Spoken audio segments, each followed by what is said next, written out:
शहर के किनारे एक पुराना सा ढाबा था।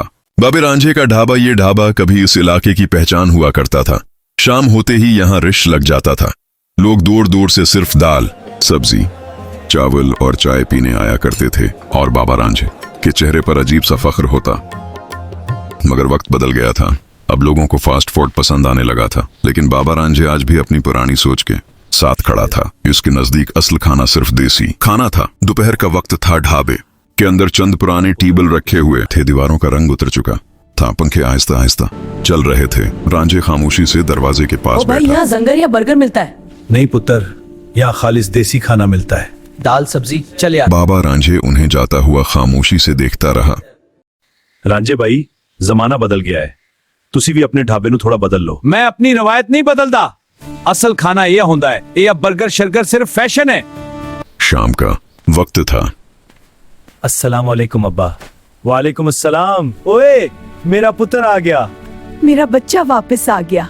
कुछ देर बाद रात को बेटा अपने बाप के पास बैठा था। अब्बा, ये सब क्या हो गया? लोग बदल गए नहीं पुत्र। अब किसी नु असल खाने दी कदर नहीं है। अब्बा, लोग नहीं बदले, वक्त बदला है। अब्बा, अगर हम ढाबे में कुछ नया ले आए, फास्ट फूड, बर्गर, पिज्जा, जंगर, तो लोग दोबारा आना शुरू हो जाएंगे। बस तो मीनू सिखा मैं तेरा बाप। अब्बा, मैं गलत नहीं कह रहा। मैं सिर्फ चाहता हूं हमारा ढाबा फिर से आबाद हो जाए। इन्हों नहीं चाहिए या नई दुनिया। अब्बा, अगर हम न बदले तो ये ढाबा बंद हो जाएगा। अगले कई दिन तक बेटा अपने बाप को समझाता रहा। वो बार बार कहता, अब्बा, अगर हम न बदले तो ये ढाबा बंद हो जाएगा। मगर बाबा रांझे हर बार यही कहता, नहीं होगा। बेटा दोबारा समझाता, अब्बा, लोग अब ये चीजें चाहते हैं। बाबा रांझे गुस्से से बोलता, मैं अपनी पहचान नहीं बदलूंगा। माँ दोनों को खामोशी से देखती रहती थी। एक रात। कहाँ जा रहा है? अम्मी, मैंने बहुत कोशिश की, लेकिन अब्बा को ढाबा मुझसे ज्यादा प्यारा है। बेटा आखिरी बार अपने बाप के पास गया। वो आहिस्ता से बोला, अब्बा, हमारे हालात बदल जाएंगे। लोग आएंगे, हमें फायदा होगा।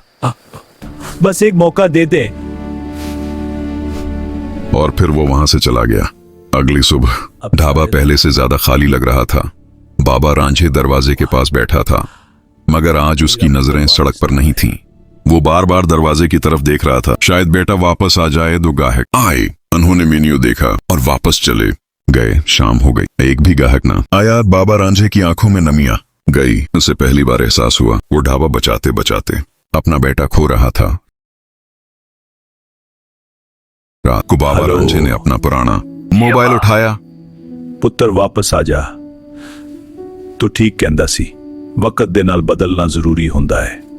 कुछ दिन बाद ढाबे पर काम शुरू हो गया। पुरानी दीवारें तोड़कर नई खूबसूरत टाइल्स लगाई गई। न दीवारों पर जदीद ब्रांडिंग और खूबसूरत लाइट्स लगा दी गई। छत पर बड़े एसी लगा दिए। स्कैन पुराने दरवाजों को नए शीशे वाले दाखिली दरवाजे से बदल दिया गया।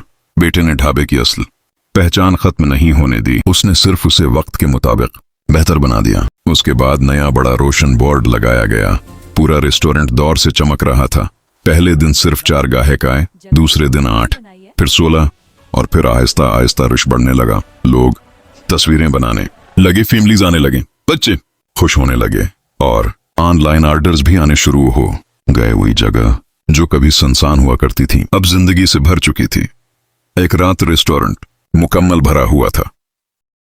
बेटा उसके पास आया। अब्बा, कैसा लग रहा है?